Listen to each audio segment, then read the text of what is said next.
Hello students, now we will study our next topic which is alteration in memorandum of association. पिछली जो video थी हमने उसमें memorandum of association पढ़ा था. Now we will study alteration. अगर कोई कंपनी अपने मेमोरेंडम में चेंजेस करना चाहती है, कुछ ऑल्टर करना चाहती है, तो वो कैसे कर सकती है वो हम इस वीडियो में स्टडी करेंगे. सबसे पहले आ जाता है हमारे पास ऑल्ट्रेशन इन नेम क्लाउज.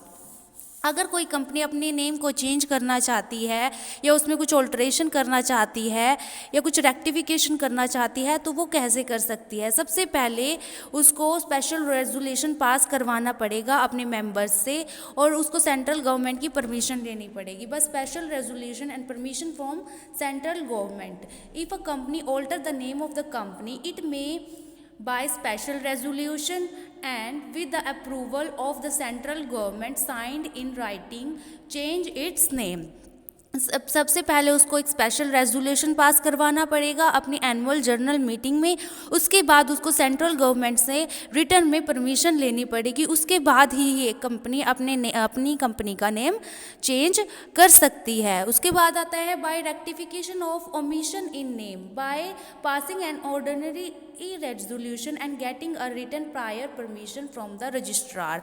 अगर कंपनी के नेम में कुछ ऑल्ट्रेशन करनी है या कुछ थोड़ा बहुत अगर ओमिशन हो गया है, कुछ भूल हो गई है नेम में, तो उसको ठीक करने के लिए कंपनी को एक ऑर्डिनरी रेजोल्यूशन पास करवाना पड़ेगा इसके मेंबर से और एक रिटन परमिशन लेनी पड़ेगी इसके रजिस्ट्रार से. Effect of change in name कि अगर एक कंपनी अपने नेम को चेंज करती है तो चेंज करने के बाद उसमें क्या इफेक्ट आता है. When a company change its name the registrar shall enter the new name in the register of the company, issue a fresh certificate of incorporation with the new name. अगर कोई company अपने company का name change कर लेती है by the special resolution और the ordinary resolution, तो उसके बाद जो कंपनी का जो रजिस्टर होगा रजिस्ट्रार के पास उसमें उसका न्यू नेम एंटर हो जाएगा और कंपनी का जो रजिस्ट्रार होगा उसको एक नया सर्टिफिकेट इशू करके देगा इनकॉर्पोरेशन का. नेक्स्ट हमारे पास आता है ऑल्ट्रेशन इन सिचुएशन क्लॉज कि अगर एक कंपनी को अपने सिचुएशन क्लॉज में ऑल्ट्रेशन करनी है तो वो कैसे कर सकती है. Such changes in situation can be shifting from one place to another in the same city or same town. अगर एक कंपनी अपने रजिस्ट्रार ऑफिस को एक ही सिटी में एक प्लेस से दूसरे प्लेस पर शिफ्ट करना चाहती है तो वो कैसे कर सकती है. The board of directors must pass a resolution give the new address of its registered office to the registrar of companies within 30 days after the date of the change. अगर कंपनी अपनी जो registrar office की location को change करना चाहती है same city के अंदर ही, तो उसको एक प्रायर नोटिस देना पड़ेगा रजिस्ट्रार को 30 days के अंदर ही. जब वो उस ऑफिस को चेंज करने के 30 दिन के अंदर ही उसको रजिस्ट्रार के पास वो रजिस्टर्ड कराना पड़ेगा न्यू ऑफिस का जो लोकेशन होगी. नेक्स्ट आता है shifting from one town to another in the same state. अगर एक ही स्टेट में एक टाउन से दूसरे टाउन में एक कंपनी अपने रजिस्ट्रार ऑफिस की लोकेशन को शिफ्ट करना चाहती है तो the company shall make an application to the regional director in the prescribed form. The confirmation shall be communicated within 4 weeks. तो उस जो एरिया के डायरेक्टर होंगे रीजनल डायरेक्टर होंगे उनसे एक प्रायर परमिशन लेनी पड़ेगी कंपनी को और 4 weeks के अंदर ही उनको रजिस्ट्रार के पास रजिस्टर कराना पड़ेगा अपना जो न्यू लोकेशन होगी उसको. तो नेक्स्ट आता है हमारे पास shifting from one state to another. अगर एक कंपनी अपने रजिस्ट्रार ऑफिस को एक स्टेट से दूसरी स्टेट के अंदर शिफ्ट करना चाहती है. फॉर एग्ज़ाम्पल अगर कंपनी का रजिस्ट्रार ऑफिस जो है वो पंजाब में है और वो अब उसको चेंज करके हरियाणा में करना चाहते हैं तो उसके लिए उसको क्या प्रोसीजर करना पड़ेगा. It can do so only by a special resolution and a copy with the registrar of companies within 30 days. अगर एक कंपनी अपने जो रजिस्ट्रार ऑफिस को चेंज करने के लिए एक स्टेट से दूसरे स्टेट में चेंज करना चाहती है तो उसको एक स्पेशल रेजोल्यूशन पास करवाना पड़ेगा और उस जो ऑल्ट्रेशन की नोटिफिकेशन है रजिस्टर्ड ऑफिस में विदिन 30 डेज ही उसको देनी पड़ेगी.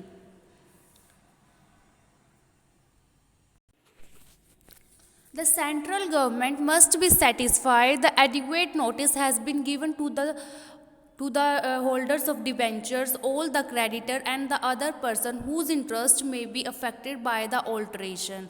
जो सेंट्रल गवर्नमेंट होगी वो भी सेटिस्फाई होने चाहिए कि जो एक स्टेट से दूसरे स्टेट में अगर रजिस्ट्रार ऑफिस को चेंज किया जाता है तो इसका जो नोटिस है जो सभी शेयर होल्डर्स के पास, सभी डिबेंचर होल्डर्स के पास, सभी क्रेडिटर्स के पास और अदर पर्सन जिसका इंटरेस्ट कंपनी से जुड़ा हुआ हो और जिसकी ऑल्टरेशन के बाद कुछ उसके इंटरेस्ट में अफेक्ट होता हो उसका इंटरेस्ट, तो उसको भी प्रायर नोटिस कंपनी को देना पड़ेगा ऑल्टरेशन का. सेंट्रल गवर्नमेंट को भी इस चीज़ से सेटिस्फाई होनी चाहिए. When the registered office shifted a certified copy of the order is filed with the registrar of each of the state and certifies the registration.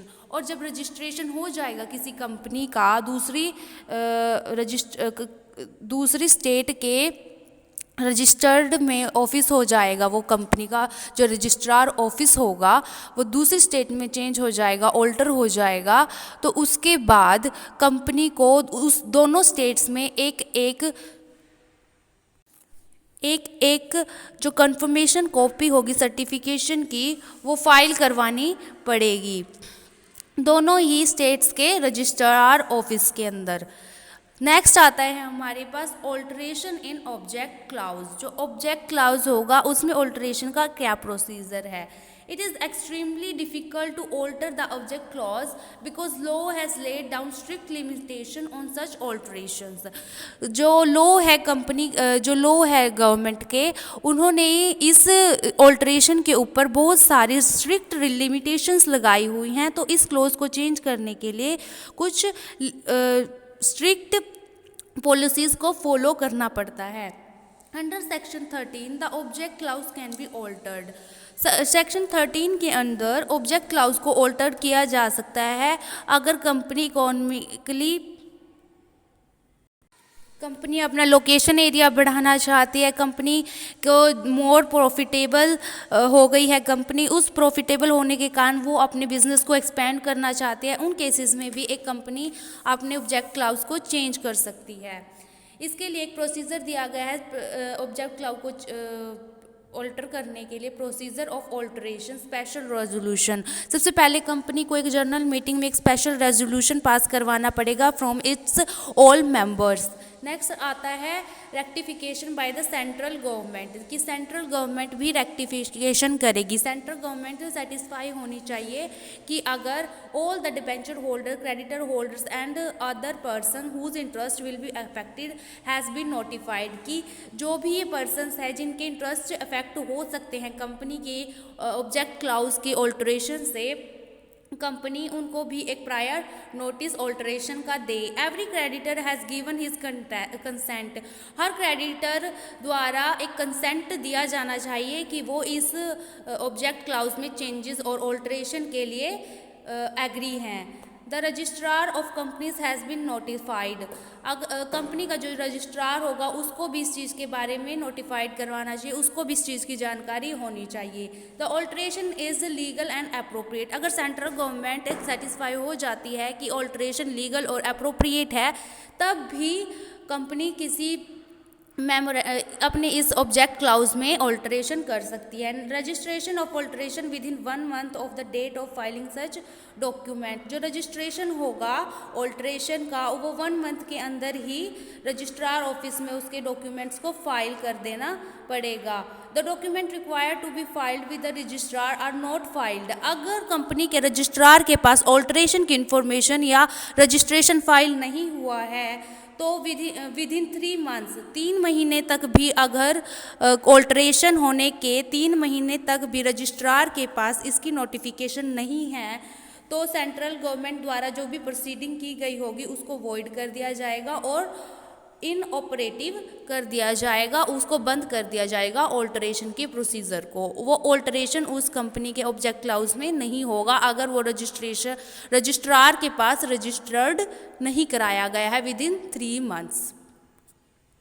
Next clause आता है हमारे पास alteration in liability clause. The liability of a shareholder of a limited company can not be made unlimited unless it expressly agreed to by all the member of the company।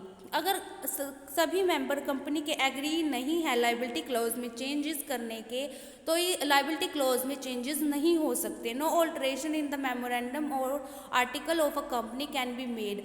Article में articles of association और memorandum of association के अंदर कोई भी ऐसा rule नहीं दिया गया है जिससे कंपनी के लाइबिलिटी क्लॉज में चेंजेस किया जा सके।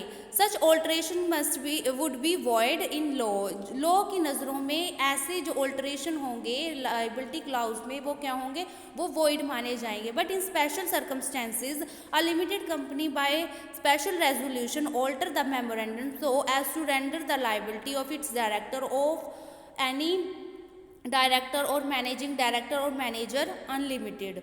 अगर कोई स्पेशल सर्कमस्टेंस ऐसी आती है कि कंपनी को कुछ अपने लाइबिलिटी क्लॉज में चेंज करना ही पड़ेगा तो उस सिचुएशन में कंपनी को एक स्पेशल रेजोल्यूशन पास करवाना पड़ेगा अपने एनुअल जनरल मीटिंग के अंदर। और उस जनरल मीटिंग में रेजोल्यूशन पास करवाने के बाद कंपनी को कुछ ऐसे राइट्स मिल जाते हैं कि वो कंपनी के डायरेक्टर्स एनी डायरेक्टर्स कोई भी एमडी मैनेजर उनकी लाइबिलिटीज़ को अनलिमिटेड वो कर सकती है। नेक्स्ट हमारे पास आता है ऑल्टरेशन इन कैपिटल क्लॉज। अगर कोई कंपनी अपनी कैपिटल में ऑल्टरेशन करना चाहती है, कुछ चेंजेस करना चाहती है तो वो कैसे होगी। Increase in share capital. अगर कोई कंपनी अपनी शेयर कैपिटल में इंक्रीज करना चाहती है it can may pass an ordinary resolution at its journal meeting and notify the registrar within 30 days after passing the resolution। अगर कंपनी अपने शेयर कैपिटल को बढ़ाना चाहती है तो उसके लिए उसको एनुअल जर्नल मीटिंग में ऑर्डिनरी रेजोल्यूशन पास कराना पड़ेगा और इस रेजोल्यूशन को पास करवाने के 30 दिन के अंदर ही उसको रजिस्ट्रार ऑफिस में रजिस्टर्ड भी कराना पड़ेगा। Next is decrease in share capital. अगर कंपनी अपने शेयर कैपिटल को डिक्रीज करना चाहती है, कम करना चाहती है तो वो कैसे कर सकती है, बाय अ स्पेशल रेजोल्यूशन। सबसे पहले कंपनी को एक स्पेशल रेजोल्यूशन पास करवाना पड़ेगा उसकी एनुअल जर्नल मीटिंग में। ये इन 3 केसेस में हो सकता है। In respect of share capital not paid. अगर कोई शेयर कैपिटल पेड नहीं की गई है, if the share capital is in excess of the want of a company. अगर कंपनी के लिए वो जो शेयर कैपिटल है वो ज़्यादा है और उसको ज़्यादा लग रही है तो वो अपने शेयर कैपिटल में कुछ चेंजेस करके उसको कम कर सकते हैं। नेक्स्ट आता है share capital which is lost. जो शेयर कैपिटल पेड अप है बट लॉस्ट हो गई है उसको भी चेंज करना और उसमें भी ऑल्टरेशन करने के लिए डिक्रीज इन कैपिटल के लिए स्पेशल रेजोल्यूशन पास करवा के जनरल मीटिंग में जो मेंबर्स हैं वो कंपनी के डिक्रीज कर सकते हैं शेयर कैपिटल को। नेक्स्ट आता है reorganisation of share capital. Share capital को रीऑर्गेनाइज कैसे करना है, अगर करना चाहती है कोई कंपनी तो उन केसेस में भी वो स्पेशल रेजोल्यूशन या ऑर्डिनरी रेजोल्यूशन पास करवा के चेंजेस कर सकती है। ये 3 केसेस में हो सकता है। By converted fully paid up share into stock. अगर company fully paid up share को स्टॉक में चेंज करना चाहती है, by converting stock into fully paid up share. अगर कंपनी स्टॉक्स को फुली पेड अप में चेंज करना चाहती है, by subdividing the share into shares of smaller amount. अगर कंपनी अपने जो शेयर्स हैं उनको सब डिवाइड करके जो जितना अमाउंट था शेयर्स का पर शेयर के हिसाब से चेंज करना चाहती है तो उस हिसाब से भी कंपनी चेंज कर सकती है। फॉर एग्जांपल अगर कंपनी का एक शेयर 10 रुपये का है और वो उस शेयर को 5 रुपये का करना चाहती है पर 2 शेयर कर देना चाहती है 5-5 रुपये के, तो अब भी वो कर सकती है। तो इस हिसाब से ऑल्टरेशन इन कैपिटल क्लाउज हो जाता है। ऑल्टरेशन का टॉपिक जो मेमोरेंडम का है वो इसके साथ ख़त्म होता है। ये हमारे जो मेमोरेंडम ऑफ एसोसिएशन का बहुत ही इंपॉर्टेंट टॉपिक है। तो इसमें अगर आपको कोई भी डाउट, अगर कुछ भी क्वेरी है तो आप मैसेज करके पूछ सकते हैं।